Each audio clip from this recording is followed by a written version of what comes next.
በአንድ ጀንበር ከ400 በላይ የወሲብ ቪዲዮዎች ኢንተርኔት ላይ ተለቀው የአንድን ሀገር መንግስት ሙሉ በሙሉ ሊያናውጡ ይችላል ብላችሁ ታስባላችሁ?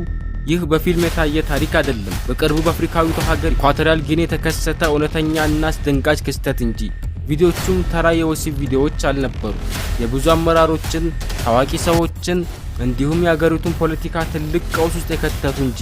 እንዲህ አይነት ነገር እንዴት ሊፈጠር ቻለ? ሰውየው በቅጽል ስሙ ቤሎ እየተባለ ሲታወቅ ባልተዛር አባንግ ንጎንጋ ሙሉ ስሙ ነው።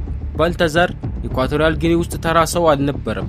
እጅግ ተወዳጅነት ያለው በሁሉም ዘንድ የሚደመጥና የሚከበር የሀገሪቱ የብሔራዊ ፋይናንስ ምርመራ ኤጀንሲ ANIF ዋና ዳይሬክተር ነበር።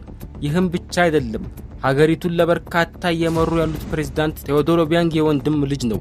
አንዳንዶች ባልተዛር ስልጣኑን ያገኘው የፕሬዝዳንቱ የወንድም ልጅ ስለሆነ ነው ይላሉ። ባልተዛር በዚህ ስልጣኑና በቤተሰባዊ ትስስሩ ምክንያት በአገሪቱ ውስጥ ማንም ሊነካው የማይችል ከፍተኛ የገንዘብ አቅም ያለው ሀብታም እንዲሁም ከፍተኛ የፖለቲካ ኃይል ያለው ሰው ነበር። ነገር ግን ከዚህ ስልጣኑ ጀርባ ማንም ሰው ያልጠረጠረው እጅግ ምስጢራዊ ህይወትን ይመራ ነበር። ከዚያም በአንድ ቀን የሀገሪቱ የደህንነት አካላት ባልተዛርን በትልቅ የፋይናንስና የመንግስት ገንዘብን ያላግባብ በመጠቀም ወንጀል ጠረጠሩት። ቀጥለውም ባልተዛርን በቁጥጥር ስር አውለውት ቤቱንና ቢሮውን ሲፈትሹት በባልተዛር ስልክ፣ ኮምፒውተርና ሃርድ ድራይቮች ላይ ያገኙት ነገር በጣም አስደነገጣቸው። ፖሊሶችም በባልተዛር ስልክና ኮምፒውተር ላይ የጠፉትን የሀገሪቱ የገንዘብ መረጃዎች እናገኛለን ብለው ሲጠብቁ ያገኙት ነገር ግን ያልጠበቁት ሀገሪቱን ሊያተራምስ የሚችል ነገርን ነበር። ያገኙትም ነገር በራሱ ባልተዛር የተቀረጹ ከ400 በላይ የሚሆኑ የወሲብ ቪዲዮዎችን ነበር። ቪዲዮዎቹ የተለያየ ይዘት ያላቸው፣ ራሱ ባልተዛር ከተለያዩ ሴቶች ጋር የወሲብ ድርጊትን ሲፈጽም ይታያል። ይባስ ብሎም በቪዲዮ ላይ ያሉ ሴቶች ማንነታቸው ሲጣራ ድንጋጤውና ቁጣው ይበልጥ በረታ። በቪዲዮ ላይ ያሉት ሴቶች ተራ ሰዎች አልነበሩም። እንዲያውም የሀገሪቱ ከፍተኛ ሚኒስቴሮች ሚስት፣ የጦር ጀነራሎች ባለቤቶች፣ የራሱ የሀገሪቱ ፕሬዝዳንት የገዛ ሴት ልጆችና የቅርብ ቤተሰቦቹ እንዲሁም የሀገሪቱ ታዋቂ ሴት ባለስልጣናት ነበሩ። በነገራችን ላይ ባልተዛር የሀገሪቱ ፕሬዝዳንት የወንድም ልጅ ነበር። ይባስ ብሉ አብዛኛዎቹ ቪዲዮዎች የተቀረጹት በመንግስት መስሪያ ቤት ውስጥ እሱ በሚመራው የፋይናንስ ምርመራ ቢሮ ጠረጴዛ ላይ ነበር።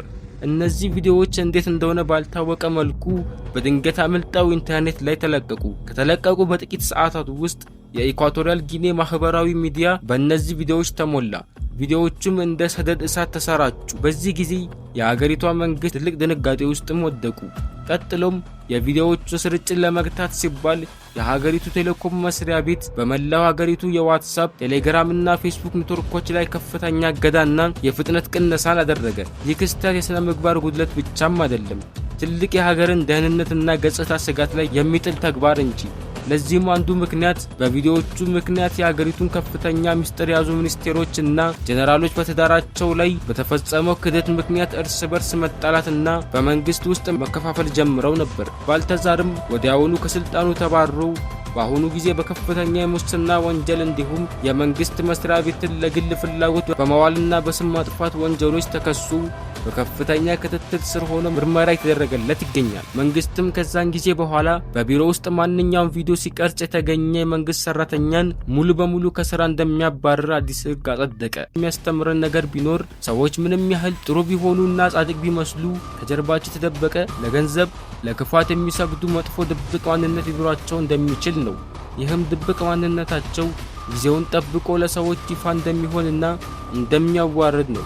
እኛ ሰዎች ሁለት ማንነት የሌለን፣ ላመንን የታመንን፣ ስልጣንን ለመጥፎ የማንጠቀም መልካም ሰዎች እንሁን እያልኩኝ የዛሬን እዚህ ጋር በቃው።